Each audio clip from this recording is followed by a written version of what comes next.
의지.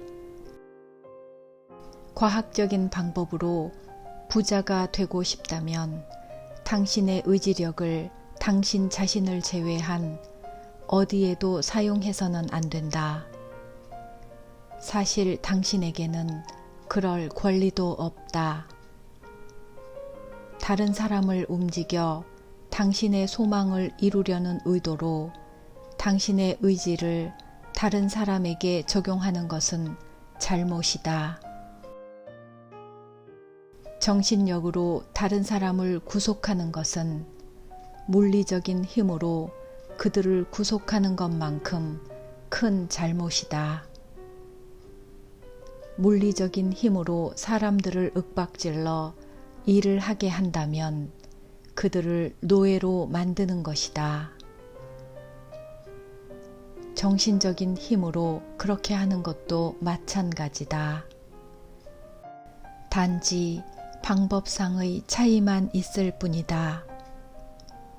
물리적인 힘으로 사람들로부터 물건을 빼앗는 것을 우리는 강도짓이라고 부른다.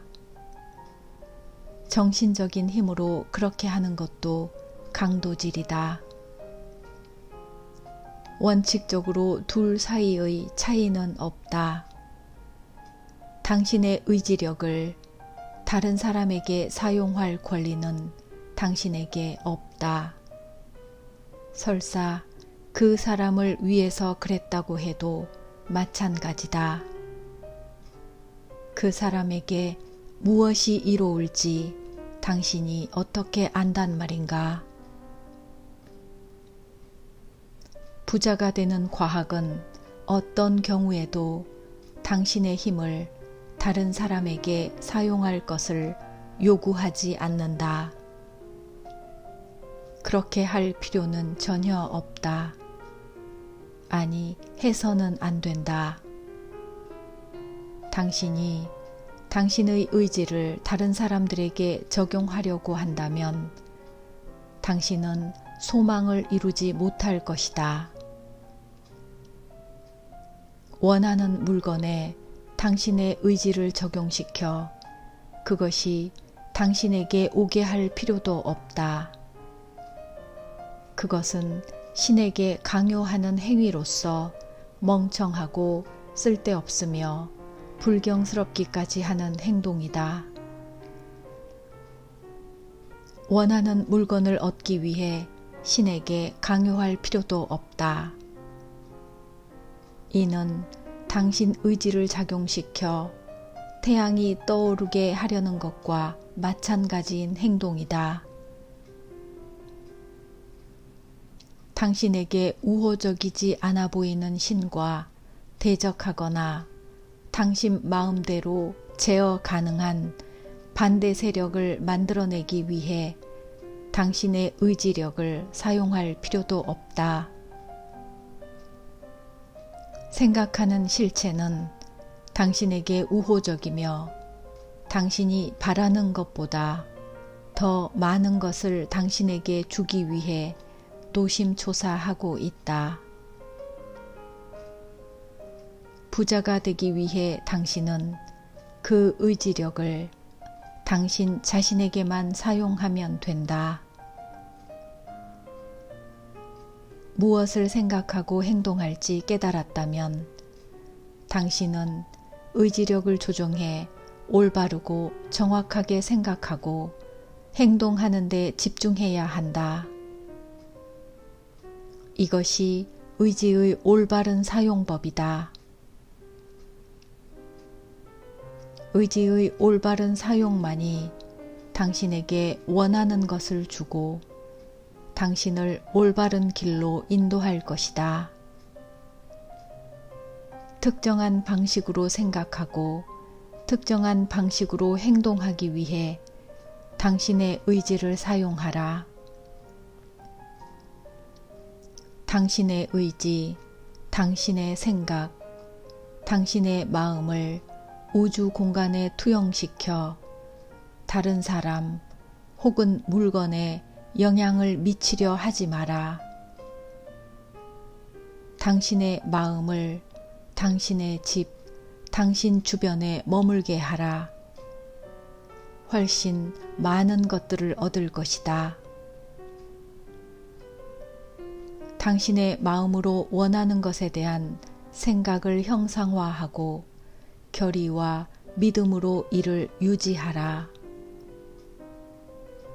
당신 의지로 당신의 마음을 올바르고 정확한 길로 인도하라.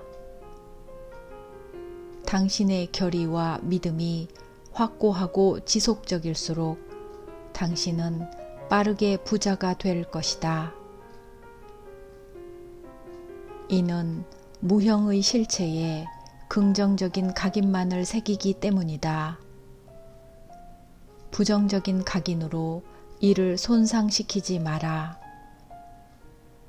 무형의 실체는 당신의 소망, 그 모습을 받아들인다.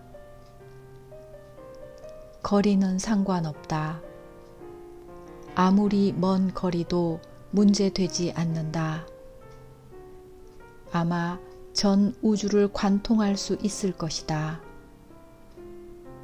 당신의 소망이 퍼져나가면 만물은 이를 실현하기 위해 움직이기 시작한다. 살아있는 모든 것, 모든 무생물, 아직 창조되지 않은 것들이 당신이 바라는 방향으로 배열되고 창조된다. 모든 힘은 그런 방향으로 작용하기 시작한다. 만물이 당신을 향해 움직이기 시작한다. 모든 곳에 있는 모든 사람들의 마음이 감화를 받아 당신의 소망을 실현하는 방향으로 작용한다. 그들은 무의식적으로 당신을 위해 일하게 된다. 하지만 무형의 실체에 부정적인 각인이 새겨지기 시작하면 이 모든 것이 흔들릴 수 있다. 믿음과 결의가 당신을 향한 만물의 움직임을 만들어내듯 의심과 불신은 만물의 움직임을 당신으로부터 멀어지게 한다. 부자가 되기 위한 정신과학을 배웠는데도 대부분의 사람들이 실패하는 이유가 바로 이 점을 이해하지 못했기 때문이다. 의심과 두려움의 시간, 걱정하는 시간, 당신의 영혼이 불신이라는 덫에 걸려있는 시간, 이 모든 순간순간이 당신을 지적인 실체의 모든 측면으로부터 멀어지게 한다. 모든 약속은 믿는 자들을 위한 것이며 오직 그들만을 위한 것이로다. 예수 그리스도는 믿음에 관해 일관되게 말했다. 이제 당신도 그 이유를 알았을 것이다. 믿음이 무엇보다 중요하기 때문에 당신의 생각을 세심하게 관리해야 한다. 또한 믿음은 당신이 무엇을 보고 무엇을 생각하느냐에 따라 크게 좌우되기 때문에 당신의 주의를 어디에 집중하느냐 하는 것이 무척 중요하다. 이때 필요한 것이 의지이다. 어디에 집중할지 결정하는 것이 바로 의지이기 때문이다. 부자가 되기를 원한다면 가난을 연구해서는 안 된다. 반대되는 것을 생각해서 소망을 이룰 수는 없는 것이다. 질병을 생각하고 질병을 연구해서는 결코 건강을 얻을 수 없다. 죄악을 생각하고 죄악을 연구해서는 결코 정의를 바로 세울 수 없다. 가난을 생각하고 가난을 연구해서는 그 어떤 사람도 절대로 부자가 될 수 없다.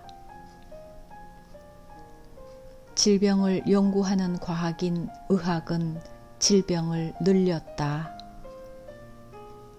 죄악의 과학인 종교는 죄악을 증가시켰다. 빈곤을 연구하는 학문인 경제학은 세상을 비참함과 궁핍함으로 채울 것이다.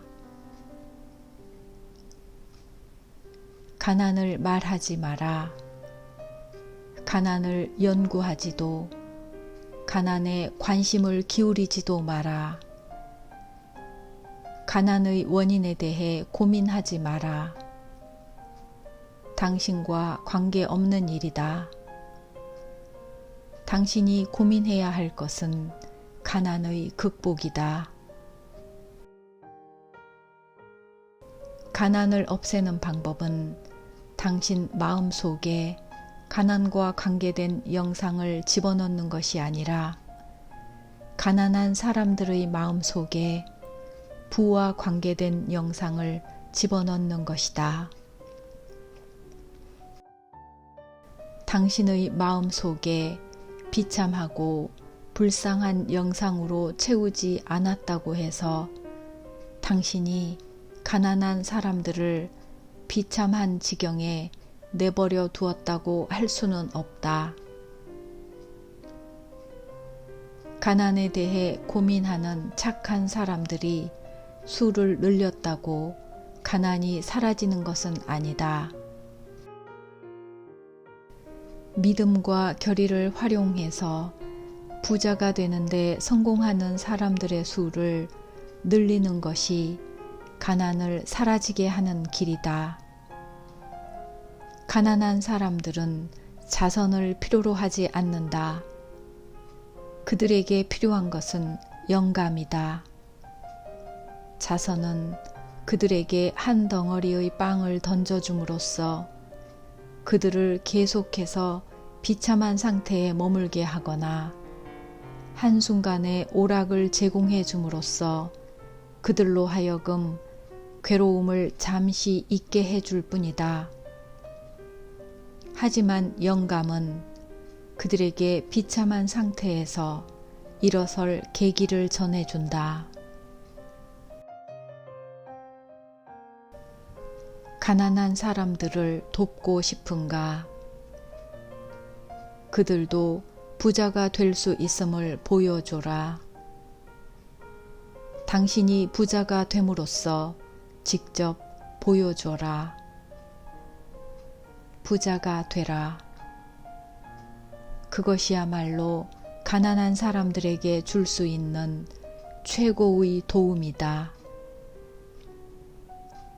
세상에서 가난을 추방할 수 있는 유일한 방법은 이 가르침을 실행하는 사람들의 수를 꾸준히 늘려나가는 것뿐이다. 사람들은 경쟁이 아닌 창조에 의해 부자가 되는 방법을 배워야 한다. 경쟁에 의해 부자가 되는 사람들은 그들이 이용한 사다리를 걷어차 다른 사람들이 올라오지 못하게 한다. 하지만 창조에 의해 부자가 되는 사람들은 수천 명을 위해 길을 열고 그들에게 따라오라고 권한다. 가난한 사람들을 동정하지 않거나 가난에 대해 생각하지도 말하지도 않거나 가난을 말하는 사람에게 귀 기울이지 않는다고 해서 당신이 무정하거나 냉혹하다고 할 수는 없다. 당신의 의지를 이용하여 가난과 관련된 주제를 멀리하라. 당신의 의지를 활용하여 당신이 원하는 것에 대한 비전, 그 비전을 향한 믿음과 결의에 집중하라.